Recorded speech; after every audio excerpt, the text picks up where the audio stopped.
SSC এর নতুন নিয়োগ প্রক্রিয়ার বিজ্ঞপ্তি ও বিধি নিয়ে কলকাতা হাইকোর্টের ডিভিশন বেঞ্চে যে রায় দিয়েছিল সেই রায়কে চ্যালেঞ্জ করেই এবার সুপ্রিম কোর্টে স্পেশাল লিভ পিটিশন দায়ের করলেন চাকরি প্রার্থীদের একাংশ।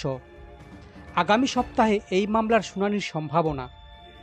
গত বুধবার বিচারপতি সৌমেন সেন এবং বিচারপতি সিতিম দাসের ডিভিশন বেঞ্চের রায়ে পরিষ্কার জানিয়ে দিয়েছিল সুপ্রিম কোর্টের নির্দেশ মেনে 2016 সালের এসএসসি এর নতুন নিয়োগ প্রক্রিয়ার বিজ্ঞপ্তিতে তারা হস্তক্ষেপ করবে না। গত 30 মে রাজ্য শিক্ষা দপ্তর এবং এসএসসি যে বিজ্ঞপ্তি জারি করেছিল সেই বিজ্ঞপ্তি মেনেই হবে নিয়োগ প্রক্রিয়া। নতুন নিয়োগ প্রক্রিয়ার বিজ্ঞপ্তিকে চ্যালেঞ্জ করে যত আবেদন হয়েছিল হাইকোর্টে সব আবেদন খারিজ করে দিয়েছিল বিচারপতি সৌমেন সেনের ডিভিশন বেঞ্চ। কলকাতা হাইকোর্টের ডিভিশন বেঞ্চের এই রায়কে চ্যালেঞ্জ করেই এবার সুপ্রিম কোর্টের দ্বারস্থ হলেন চাকরিহারা এবং চাকরি প্রার্থীদের একাংশ। ফলে নতুন নিয়োগ প্রক্রিয়া নিয়ে আবারও জট তৈরি হলো তাতে কোনো সন্দেহ নেই। সুপ্রিম কোর্টের নির্দেশে এসএসসি 2016-তে 26,000 চাকরি বাতিল হয়।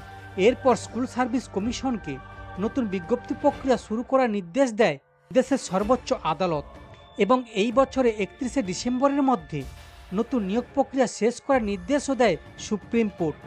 সেই নির্দেশ মেনে গত 30শে মে নতুন নিয়োগ প্রক্রিয়া বিজ্ঞপ্তি জারি করে শিক্ষা দপ্তর। তারপরই সেই বিজ্ঞপ্তিকে অবৈধ দাবি করে কলকাতা হাইকোর্টে দায়ের হয় মামলা। মামলাকারীদের অভিযোগ, নতুন এই নিয়োগ বিজ্ঞপ্তিতে সুপ্রিম কোর্টের নির্দেশ উল্লেখ করা হয়েছে। নম্বর বিভাজন থেকে শুরু করে বয়স সীমা ছাড়ের বিষয়ে একাধিক পরিবর্তন করা হয়েছে যা সুপ্রিম কোর্টের নির্দেশের পরিপন্থী। মামলাকারীরা দাবি করেন 2016 সালে বিজ্ঞপ্তি মেনে এই নতুন নিয়োগ প্রক্রিয়া করতে হবে। সৌগত ভট্টাচার্যের সিঙ্গেল বেঞ্চে এই মামলার শুনানি হয়। কলকাতা হাইকোর্টের সিঙ্গেল বেঞ্চ নতুন বিজ্ঞপ্তি অপরিবর্তিত রাখার পাশাপাশি চিহ্নিত অযোগ্যদের বাদ দিয়ে নতুন নিয়োগ প্রক্রিয়া করার নির্দেশ দেন। সেই নির্দেশকে চ্যালেঞ্জ করে ডিভিশন বেঞ্চের দ্বারস্থ হয় রাজ্য, স্কুল সার্ভিস কমিশন, চাকরিহারা যোগ্য শিক্ষক এবং বঞ্চিত চাকরি প্রার্থীরা। গত সোমবার বিচারপতি সৌমেন সেন ডিভিশন বেঞ্চে সেই মামলা চূড়ান্ত শুনানি হয়।